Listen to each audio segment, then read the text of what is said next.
Some of the reasons why people don't make any progress in their 40s and beyond in the gym or at CrossFit is because they're not training appropriate to their needs. So if you're watching this, it is highly unlikely that you're a professional, because if you were, you would be watching different YouTube channels or getting your information somewhere else. So this is one of the mistakes that amateurs make, is believing that they have the needs of professionals. So what am I talking about? I'm talking about, so if you're a professional, here are some of the things you will be doing. You will be training 15 to 20 hours per week. Now, I train probably an hour a day, if that, over the course of the week, maybe between 5 and 6 hours per week. Over the course of a year, that adds up to not that much. It's going to be, less than 365 hours. Now, professional athletes who won the CrossFit Games in the age category below me, he said that he went from training about 350 hours a year up to 1,400 hours per year. When I started CrossFit, I jumped in head first with a 60-minute class 6 days a week. That's around 312 hours of training a year in that first year. Fast forward 8 years, and now I train around 1,400 hours a year. That's almost a 5-fold increase. So his training volume went up dramatically. Professionals train like professionals. They train a lot of hours, okay? So that may entail 2 workouts per day, or something like, 2 workouts a day. That's going to be a whole hell of a lot if you have family commitments or a job to hold down. That's the first thing. The volume is massive. They manage to sleep. They look after their sleep 8 hours per day, per night. So that's something that they take very seriously. And one of the other main differences between amateurs, me, and probably you, and professionals, is the fact that they get paid to do what they do. Now, they may have sponsorship deals, they may have winnings from their athleticism or winning competitions and that sort of thing, but they're getting paid to do their job, which is be an athlete. Now, I don't get paid, and I'm pretty sure that you are watching this, you're probably not getting paid for it either. So we are at best, high-level, mediocre athletes. Now, some of the mistakes that we make is believing that we've got the requirements of professional athletes. And I class that as in some of the pseudo sort of hacks or trying to get ahead things that we do as amateurs are the following. One of them is to train like a professional athlete. So if you go from, say someone like me doing 360 hours a year to bumping it up to 1,000+ hours of training per year, a couple of things are going to happen. I can pretty much guarantee you're going to get sick, ill, or injured, probably in that order, before you make any of the gains. So the gains that you think you're making, you're actually just going down.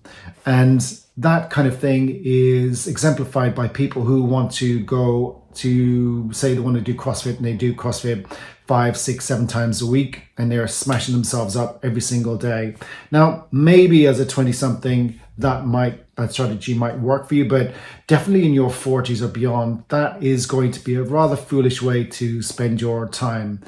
I mean, if you like being smashed up and injured and stiff and achy all the time, then that's your way to go. But if you want to make incremental improvement over the course of time, then that is definitely not a good strategy for you. Some of the other sort of pseudo hacks are, for me anyway, they don't make sense for me, is protein powders, creatine, pre-workouts, things like that. Maybe I have a general sort of bias towards doing those, but they upset my stomach, and so I can't use them. So I think that nobody should be using them.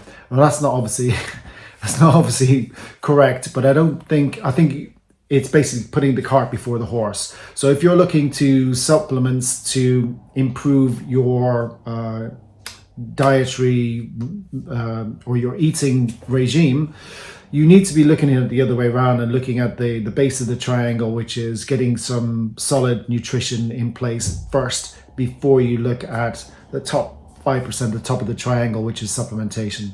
So looking at getting good quality sources of protein, carbs, and fats in your diet before you start looking at supplementing with protein powders, pre-workouts, collagen supplements. Well, it's supplements for everything, isn't there, these days? But if you're trying to get it from food sources, probably going to be a little bit more bioavailable, or you're probably going to be able to assimilate it a little bit better than if it comes in the form of a pill. So let's have a look at this video where we have a PhD scientist telling us about how we can improve in terms of the strategies that we put in place to actually get better. So let's leave it to, I can't pronounce his name, but let's have a look and listen to see what he says. A lot in CrossFit gyms is people moderately trained, RX athletes, like fit individuals, but they just go hard 5 times, even 6 times a week with their typical high intensity CrossFit workout. And then it's for them hard to recover, and they make potentially some gains, but they don't really improve. If you look at the graph, and I just try to visually depict it, you see that performance after a workout, let's say 24 hours after an intense workout, goes down. That's also what we saw in all the recovery parameters. It just goes down. Your strength and also your conditioning would go down. Then it would creep up. You would actually start to adapt, but then you start already your new workout. So it's always going up, going down, going up, going down, and there's not enough time or recovery time. I think that's the key point here, the time. Not, let's say, all your gadgets that you use for recovery, but rather the time. There's not enough time to fully recover, and you stagnate or only go up slightly. It's better to alternate, right? So you do a hard session, and then the next day, take a rest day, or do some light activities with your kids, or go for an easy bike ride, do some mobility, and then go hard again for potentially let's say 2 sessions, so you go down quite a lot in performance, but then you take a full rest day or even 2 full rest days, all right? So you really periodize within your week, within your month, the training. And that. Okay, thanks to the guys at WOD Science for that. So he's an exercise physiologist, he's got a PhD, he's been researching how we respond to exercise for a long time. And I think the basic gist of what he's trying to say is that we need to be a bit more strategic about how we recover from our exercise activities if we are moderately trained, i.e. a high-level amateur, so, or even a low-level amateur for that matter. And that means not relying on the gadgets or nutrition or, or Whoop to tell us the strain or our recovery percentages, but rather time. You just need time to recover.